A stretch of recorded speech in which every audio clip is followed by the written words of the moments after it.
আমি করব গাজরের হালুয়া। এই যে গাজর কেটে নিয়ে এই যে আমি এটা ঝাঁঝরি দিয়ে ঘষছি, আর ওদিকে আমি দুধটা জাল দিচ্ছি। ভালো করে দুধটা জাল হবে, তারপরে আমি রান্না বসাবো। আজকে আমার গাজরের পায়েস বা গাজরের হালুয়া, তাই কড়াইটা গরম হলো।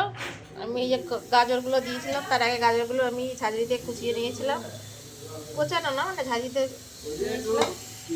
তারপরে এখন এই গাজরগুলো দিয়ে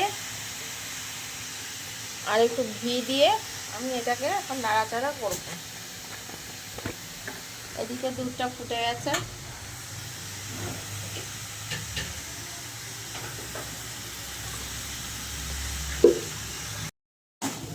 এই যে আমার গাজরগুলো ভাজা হয়ে গেছে, একটু ঘিতে ভেজে নিলাম। তার মধ্যে তেজপাতা, কাজু, কিশমিশ দিলাম। এবার আমি দুধটা দিয়ে দেবো।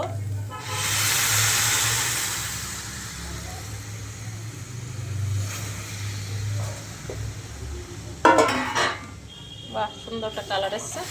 এবার কিছুক্ষণের জন্য এটা ফুটবে, ফোটার পরে আমি একটু চিনি দিয়ে নামিয়ে দেবো। যে কোনো পায়েসে একটুখানি লবণের দরকার, তাই একটুখানি লবণ দেব। হয়ে গেছে আমার গাজরের হালুয়া বা গাজরের পায়েস। একটু লবণ দিলাম। এবার দেবো চিনি।